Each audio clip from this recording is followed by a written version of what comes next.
Do me a favor, Juan. Close that door. Okay, good evening, everybody. Before we get started, I just have a couple of quick announcements to go over with you. I just want to mention once again that if you need copies of what's going on here at Starting Point, you either go to the website or there's stuff at the front door. You can check it on your way out. We have two programs starting very shortly. The Recovery Bible Study, based on the 12 steps, will start next Thursday night at 7 o'clock.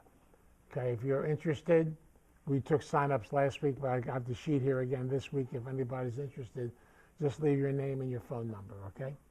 And then also, starting Tuesday, February 5th at 6:30, one of our therapists, Gary, is going to be doing an ongoing workshop on recovery in the 12 steps. Okay, so basically you can take a look at that also if you're interested, okay? So I'll leave this up here, and if you're interested, you can stick your name on it and your phone number, and we'll take it from there, okay? All right. Everything else, I think I have no more commercials unless you're selling something. Maybe we should have blue light specials. Remember them? Kmart? Crazy, man. I'm telling you. Is Kmart still in existence? Kind of half and half? The last one I know was in Berlin. There used to be one in Berlin. I know they're gone. I know they are. It's closed too? Yeah. Wow. Okay, I'm going to begin by doing the reading from The Language of Letting Go. And I picked yesterday's reading because it kind of fits into kind of what we're going to talk about tonight. Appreciating our past. It is easy to be negative about past mistakes and unhappiness, but it is much more healing to look at ourselves and our past in the light of experience, acceptance, and growth. Our past is a series of lessons that advance us to higher levels of living and loving. The relationships we entered, stayed in, or ended taught us necessary lessons. Some of us have emerged from the most painful circumstances with strong insights about who we are and what we want. Our mistakes, yes, they're necessary. Our frustrations, failures, and sometimes stumbling attempts to add growth and progress, they're necessary too. Each step of the way we learned, we went through exactly the experiences we needed to become who we are today. Each step of the way, we progressed. Is our past a mistake? No. The only mistake we can make is mistaking that for the truth. Today, God, help me let go of negative thoughts, maybe harboring about my past circumstances or relationships. I can accept with gratitude everything that has brought me here today. We're covering the series on addictions right now. I'm going to spend some time tonight on what I refer to as fantasy addictions. I just want to mention real quickly, this area we're talking about tonight deals with the major addictions of alcohol, sex, gambling, money, narcissism, power, all those areas basically where individuals and people kind of get lost in a fantasy world or a make-believe world to avoid reality. Everything we talk about, though, is based on two basic concepts. It's based on shame, it's based on fear. One of my favorite books, and I'll always be my favorite books when we deal with fantasy addictions, is Bradshaw's book, Healing the Shame That Binds You.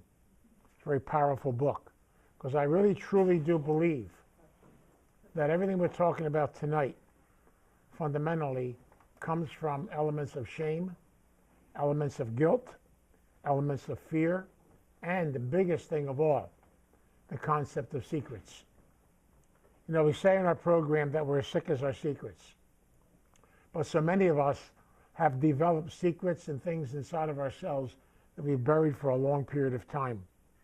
And as a result, then, they will come out. But sometimes they'll come out in different ways. They may come out through an addiction, or they may come out in other ways too. What really is an addiction? It's an embalming fluid. It's fundamentally not being able to look at something, and so as a result then, I kind of, take a little liquid or a little drug to run away from what I have to feel and what I have to deal with. And so many of us in growing up, as I mentioned in these fantasy addictions, so many of us in growing up at an early age because of shame, because of embarrassment, because of things we tried to hide.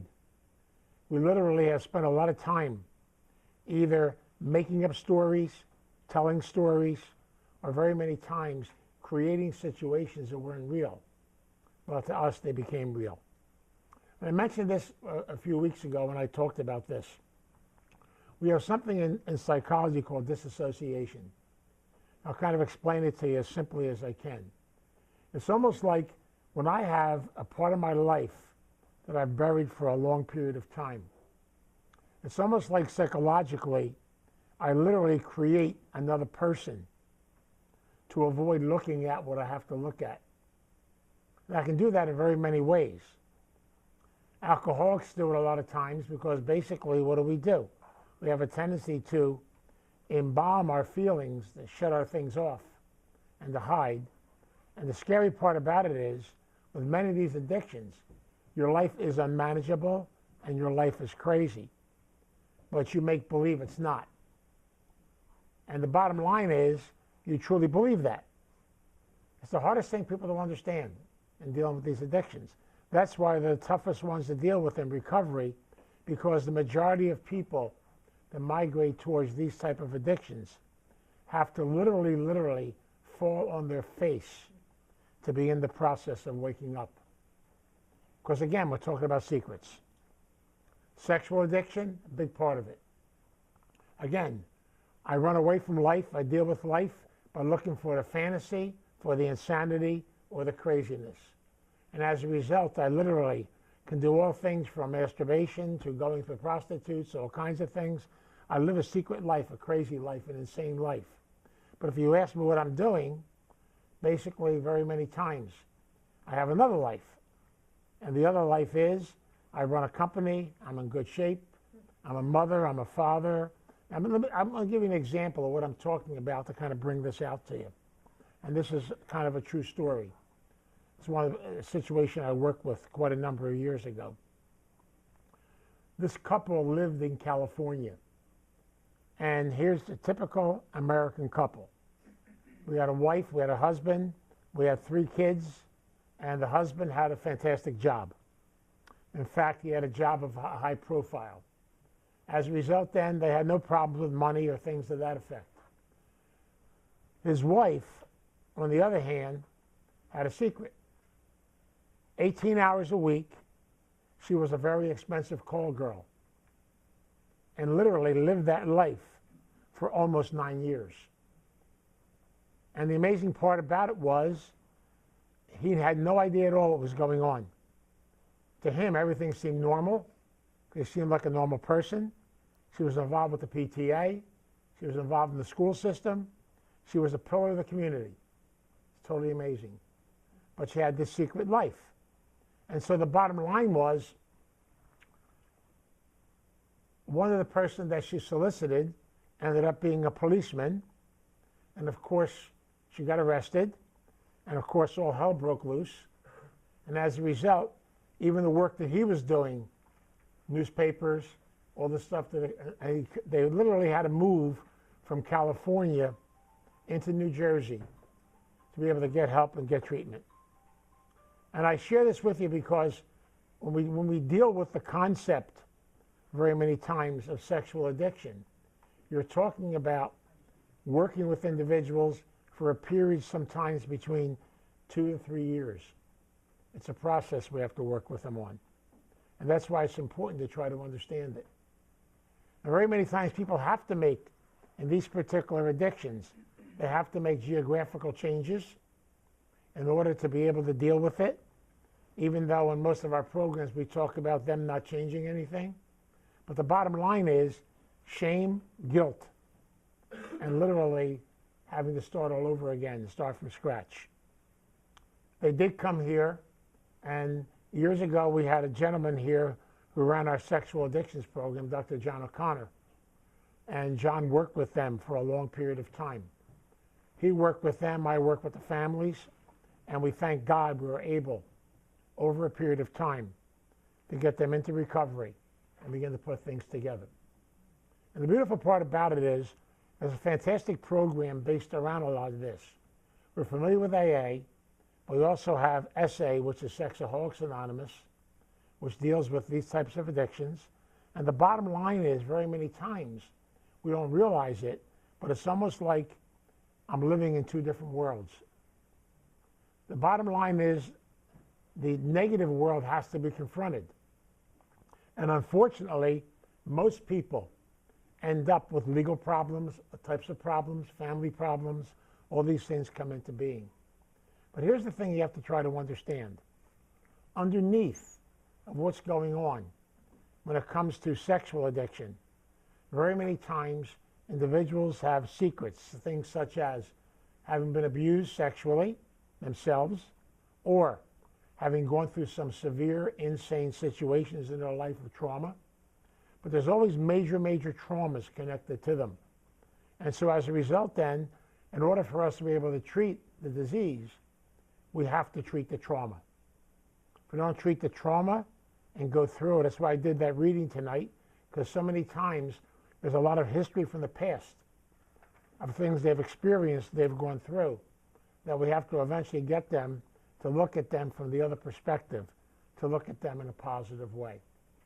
And the scary thing about these addictions are that literally, when individuals are in them, as far as they are concerned, they don't exist. Gambling is a good example of this. I can confront the gambler, and I can even say to him, do you see what you're doing to your family? Your house is going to be foreclosed on, everything's falling apart. You know what a gambler will say to me? Not a problem. I'll go to the track tomorrow and get it all straightened out. The scary part is he believes that. He believes that tomorrow I will find a solution and another form of magic. I'm always going to the other side, because deep down inside, I have no sense of myself at all. See, a lot of these addictions, and especially addictions related to power, control, things where literally I have to put on a front. And that's why sometimes you see this a lot of times in public figures and people, where I have to always live this image. And after a while, I believe the image, when it's not really me. And as a result, then, I have to constantly play that image and play that image. Because after a while, I truly start believing that image. You know, a lot of times we look at people like this and we say, what's wrong with them? The bottom line is real simple. Fundamentally, deep down inside, and I've said this so many times when it comes to addiction, they have no sense of their self, no idea who they are. We use a term in recovery. They're spiritually empty and spiritually dead, which means they fundamentally have no concept of who they are as a person. And so when I function in that direction, what I then do is I try to create an image. And I can do it in very many ways. I can do it in religion. I can do it in work, a lot of different directions. And so many times it comes down to when you're up on a pedestal and you basically think that you're King Kong, whatever you want to use the term. You think you have it all together, when in reality you don't. And I see this over and over and over again in the concept of people, because it's almost like when you get a sense of power, a sense of money, where enough is never enough. I need to have more. And as a result, then, there's also the excitement and the insanity that goes along with it. See, I've said this to addicts all the time. The drug is not the important thing. It's the anticipation, it's the rush, and it's the high. And that's why so many people can continue to do that emotionally, because we don't do what I refer to as a total detox. And that means you can take the drug away from the person, but what do you have left? An empty shell. If we don't deal with the emotions, the feelings, and their spirit, developing a real sense of themselves on the inside, then fundamentally, addicts will do one thing. They'll go from one addiction to another addiction, to another addiction, to another addiction. You know, in my own life, I know basically, and mine fits more into what we'll talk about next week, but literally, I spent a long period of time hiding, and as a result, I had a lot of secrets, And I realized over and over again that I used alcohol as a sedative, put that down, then I picked up my eating disorder as my second sedative. And then I found out later on I had all kinds of other issues, you know, codependency issues, ACOA issues. What the heck? You might as well get the book and throw it at me. But the bottom line was I had to look at what's underneath, the core, the root, and the foundation. And this is the thing most of us have a hard time with. So many of us want to avoid and run away from what I call doing my work. So I say this a lot of times. A lot of people, even when we come into recovery, we have a tendency to do what I call surface work. We're scared to go down inside, go into the layers, and get in touch with the stuff on the inside. What does that mean? I can't do it by myself. I need help. I need people to take me through it. I need guidance. I need direction. And for traumas, very many times, you need to work with someone who understands trauma and understands how to deal with trauma. Because I really believe that this can be a powerful healing process for you. I want to do that reading tonight because I really, really believe that every negative thing that happened to us in our life can have a positive side. But here's the key. If we have the strength, the energy, and the guts to look at it and to deal with it, then fundamentally, we'll be able to make a transition. But it's sad sometimes because there's this thing about, you know as well as I, getting away with something. There's like this little adventure inside of all of us. And I share this in another addiction that comes under this too, is shoplifting, compulsive spending, looking for a place to hide, to run. I mean, I've cleaned people's places out after they've died, you know, and we actually had to rent dumpsters. And what do we find? Brand new clothes, the tag's still on them, all kinds of things. And what I'm doing is I'm putting stuff around me to avoid having to look at the inside of me. And that's why when I talk about this and I share it, I have to realize the fact that it does involve some pain. Because the thing about fantasy is this. When you break the fantasy, you create a lot of trauma and a lot of pain. Because basically the fantasy is my protector. If I can live in the fantasy world, and by the way, don't get me wrong, I have nothing against fantasy. Have a little fantasy every once in a while, it's wonderful. But if you think you're in fantasy every day, then you're in trouble. But for many of us, our fantasies can become our realities. And then if we don't break the fantasy and go to the root and the core, but here's the danger. You can't just break it. We have a saying we say working in these types of addictions. It's called peeling the onion. We got to do it a layer at a time. That's why it takes time. Because I've learned over the years, if I try to work on people's core center quickly, they're going to run like crazy. So you can't do that. You got to go slow. Got to take a process through it. And the biggest thing is to get them to realize the fact that even though they're going through a situation where there's a lot of shame and a lot of pain, a good example of mine is a good friend of mine who was at the top of the radio business. And I mean, if I mention his name, you probably would know him, but I'm not going to do that. Top of the radio business. Really had a great show, really going great, you know. And he was always like the Energizer Bunny, and he was just like, whoa, wing, boom, boom, back and forth. Huh? He's not on the radio anymore because after a while, the real him was discovered. And the real him was interconnected with two of these addictions we're talking about tonight. And as a result of it, he ended up getting arrested. He ended up going to jail for a period of time. He ended up having to walk around with an ankle bracelet for almost 2 years, even while he went to therapy. But he had to start from scratch all over again and deal with stuff. Well, I thank God that he's still dealing with it. He's making progress, but he's involved in that recovery process. For him, we're talking about it may take 2.5 to 3 years. It's a slow process, but trauma is nothing simple. It's something you really have to work through. It does take time. It takes investment. See, I've said this so many times that to truly go to your roots and your core is painful. If you try to do it by yourself, it's not going to work. Believe me, I've tried. It doesn't work. Because I immediately want to run to something else. Because we don't want to deal with the pain.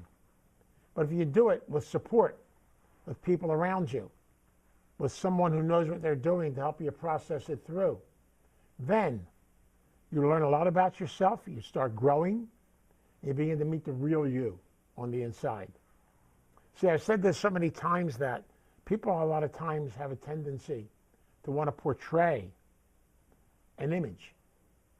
And images are nice and wonderful, but they're not real. Sooner or later, you're going to become a normal human being, a normal person, and begin to experience that. And that's the big part of it. We even see it happen in recovery a lot of times. People have a lot of time in recovery, then all of a sudden they become Mr. and Mrs. AA. They become Mr.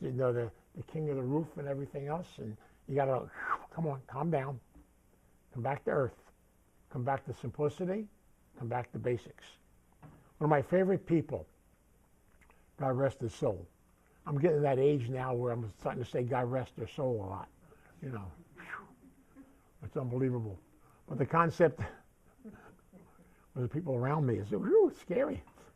But the concept, I just, I had the experience of another funeral today, and a good friend of mine, and that's since Thanksgiving. That was number 7 since Thanksgiving. So it's just amazing when you start to see this kind of stuff. But I realized over and over again that a lot of times, and a good friend of mine who died quite a while ago, he was we used to refer to him as an old timer in AA. He used to hang out in a place in Philly called the 4021 Club. And I used to love him. Here's a man that probably had, I don't know, 2,000 years sobriety. Who the hell knows? If you ever asked him how long he was sober, he'd say, 1 day, today. I got up this morning, that's it. But whenever a newcomer came into the club, I used to love this. He'd go up to him, put his arm around him and say, I need a beginner's meeting. Will you take me to one? He'd ask the newcomer to take him to a beginner's meeting. What I love so much about him was he went to a beginner's meeting every week. He didn't run the meeting. He went to the meeting because he felt like he was a beginner every day.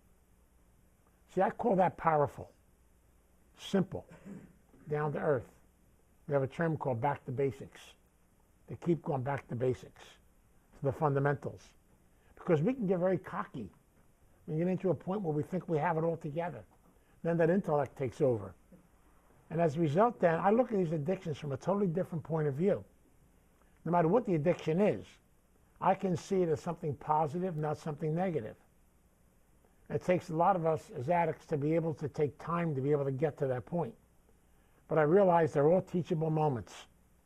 They're all things that occur inside of us. No matter what your history is, no matter what's going on inside of you, all of it can be good if we're able to face it, embrace it, accept it, learn from it, grow from it, and let it become your teacher.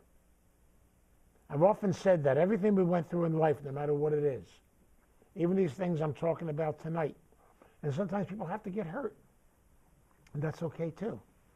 That's why I said sometimes, having to fall down pretty deep, there comes an awakening as a result of it. I'll give you a good example of this. It's a story I love telling.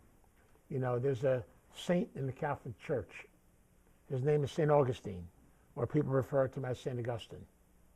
And I love his story, because his story, if you go back when he was alive, his history was he was what we refer today. If I had used today's terms, he was a sex addict, a womanizer, crazy, insane. He probably would have fit into many of our addictions today. Not a problem at all. He was on a tear. His life was insane. His life was crazy.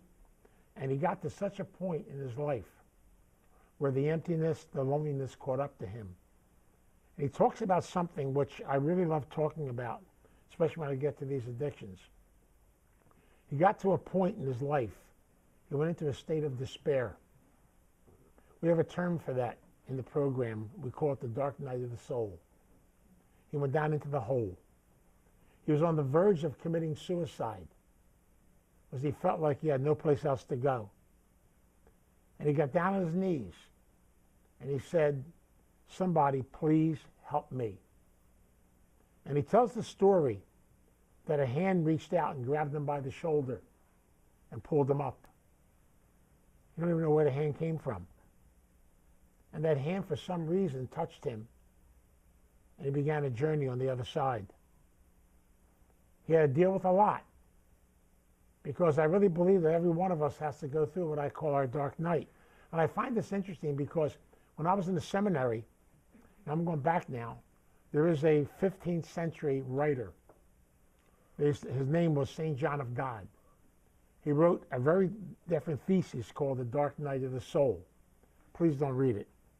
You get a headache. We had to study it in the seminary. Of course, you know, but it was good. And actually, there's a version of it out today. But it's kind of one of those abridged versions. But The Dark Night of the Soul is very powerful.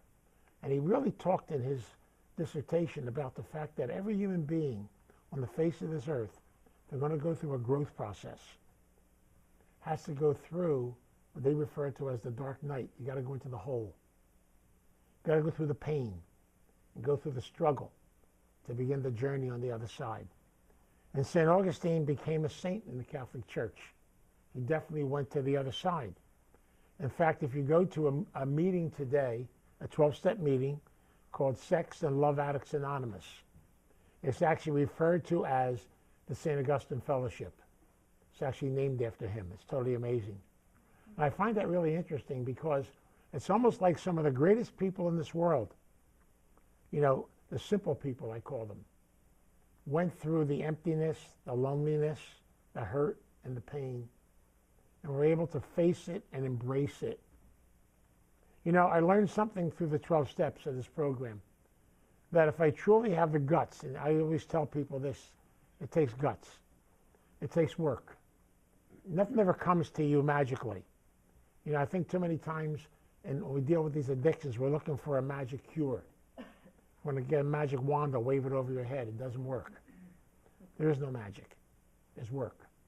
And the greatest work on the face of this earth is the work of standing still and looking within your own self and getting honest with yourself on the inside. And believe me, it's scary as hell. I had to do it.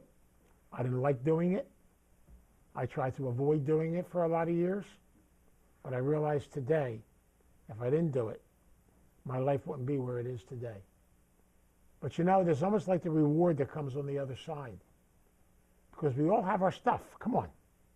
Most of you who know me, you know my favorite word. I like to use analogies. I've said this plenty of times in here. My favorite word is fertilizer. Okay, I love fertilizer. It comes from crap. What can I tell you? I got to say crap. They're taping me here. But the concept is, it comes from crap. So what do?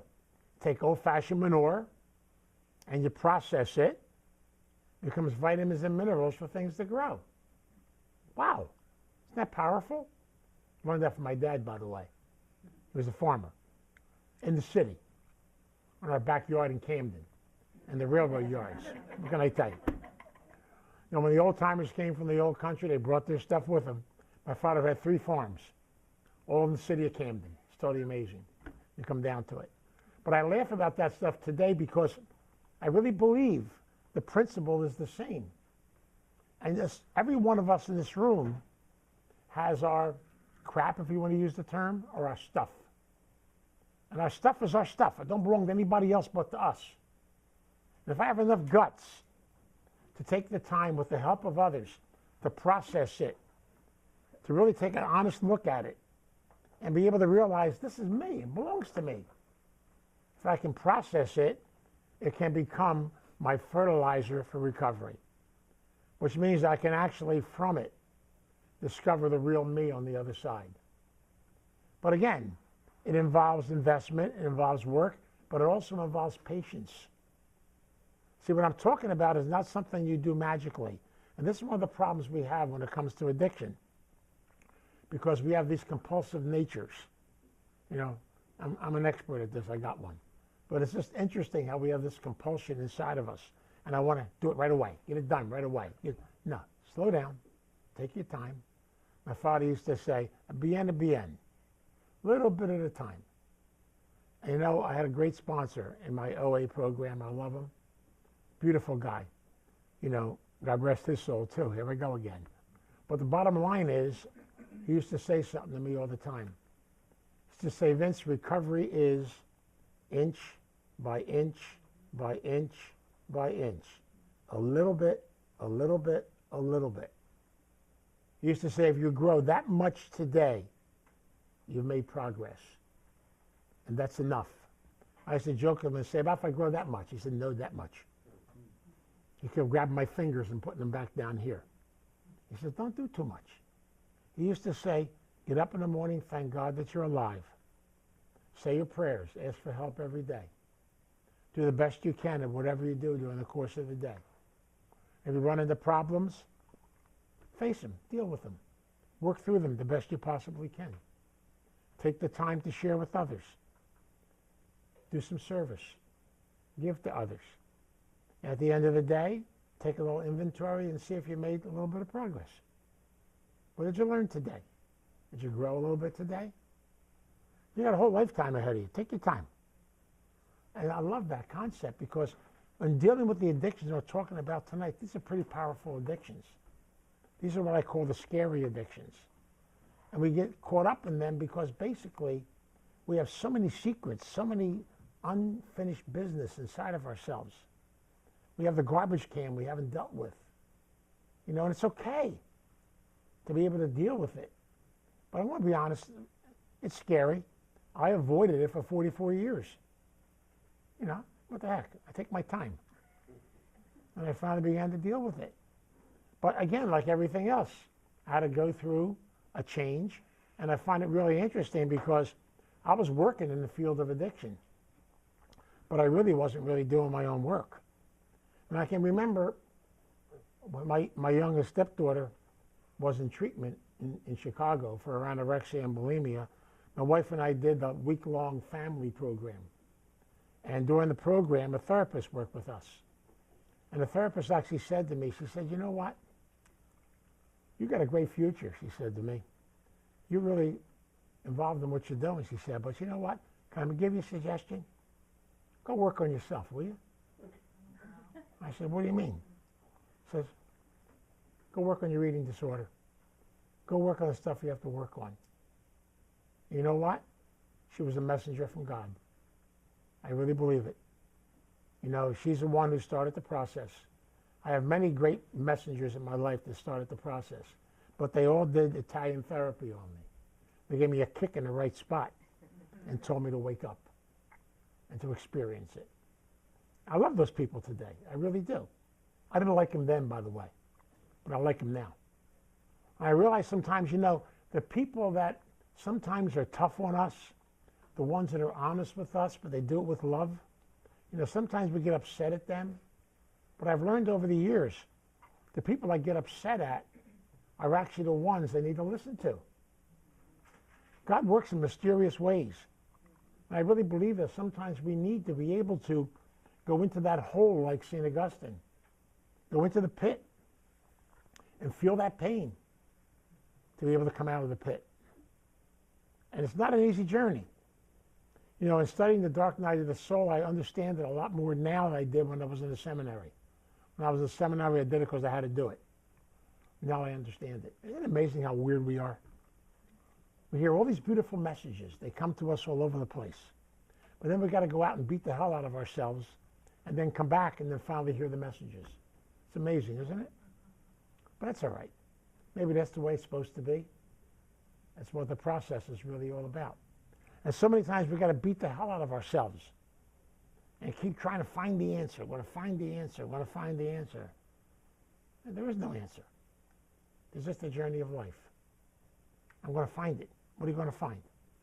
You know, find yourself. Look in the mirror. See, the most valuable gift on the face of this earth is the gift of your own self. To work on your own. I've said this so many times because I got to keep repeating it for me. If I don't have a relationship with me as a person, I can't have them with anybody else. I can't give to another human being what's not in here. It's got to come from the core. It's got to come from the center. It's got to come from the energy of love within inside yourself. I mean, you can do so many things for so many people, but the bottom line is, what do you do for you? Because if it comes from the external, it's not going to work. If it comes from the internal, it's going to work. I believe we speak to one another, not by what we say, but the energy coming out of us. That's what's so important and so powerful. It's the simple little things that mean so much in the process of life. And so when we talk about this concept of dealing with these addictions, and I'm going to tell you, these are scary addictions, because I've seen people go to deep extremes in these addictions. And maybe sometimes something's got to happen to wake them up. That's why I've often said this. Sometimes God just works in God's time, and everything comes to a head sooner or later, whether you want it to or not, in one way or another. You come right down to the process. And many of us want to run away. Even St. Augustine wanted to run away by committing suicide. You can't run away from things. I love some of the Eastern philosophies. They say if you commit suicide, you have to come back and start all over again until you finally get the message. I love that philosophy. It's really neat. You know, so maybe we have to get recycled and see what we got to do in that direction. But the beautiful part about life is you learn so much from all the things around you. And what I've learned is I don't want to live in my little cocoon all by myself. It's so much more powerful to be around other individuals and other people. And so in these addictions I'm talking about tonight are addictions that affect so many people in the course of our journey. And yet, where do they come from? They come from secrets. They come from buried stuff. They come from shame. I am such a believer today that shame is what destroys so many people in the course of this world. Embarrassment, shame, putting ourselves down, thinking something's wrong with us all the time when reality it isn't. Fear is the other one. We live in fear constantly. There comes a time when you have to just say, enough. Let me stand still. Let me do my work. And then just do your work, not everybody else's work. When I first came into the OA program, part of my addiction, which I'll talk more about next week, I wanted to fix everybody else. I used to go to the supermarket shopping, and I look at everybody else's cart and say, he's got a problem, she's got a problem, that one's got a... It's fun, isn't it? You know, take everybody else's inventory. It's fantastic. And then my sponsor used to say, look in your own cart. Keep your damn nose in your own cart. Okay, all right. But you know, it's so much more fun.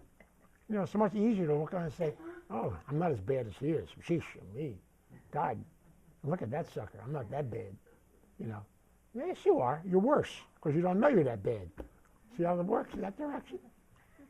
You know, hear this from addicts a lot of times. Well, I don't live on the street yet. You said the word yet, didn't you? You'll get there. I used to do this years ago. I used to love doing it because years ago there was an AA meeting in Philadelphia on Saturday mornings at 10 o'clock. There's a center in Philly. Back then it was called DRC, Diagnostic Rehabilitation Center, 3rd and Arch. And they used to have a meeting 10 o'clock in the morning called the Sandwich and Coffee Meeting. I used to love it. And of course a lot of people came to it because they gave out sandwiches and coffee with a nice meal. But very many times when I had somebody in the program who was a little cocky and thought they had it all together, I loved to take them there and let them sit next to somebody who didn't smell too good. You know, and I'd say, take a look at that guy next to you. That's you. What do you mean it's me? I got a good job. No, I said, but for the grace of God, that's you. And I've learned over and over again, never look down on anyone. But for the grace of God, it could be you.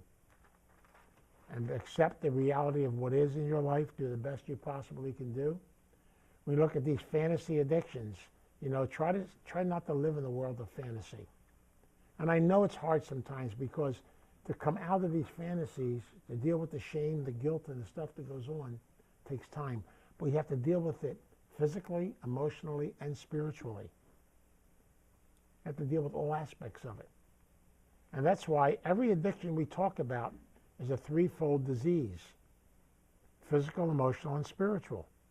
And therefore the recovery's got to be total. It can't be just partial.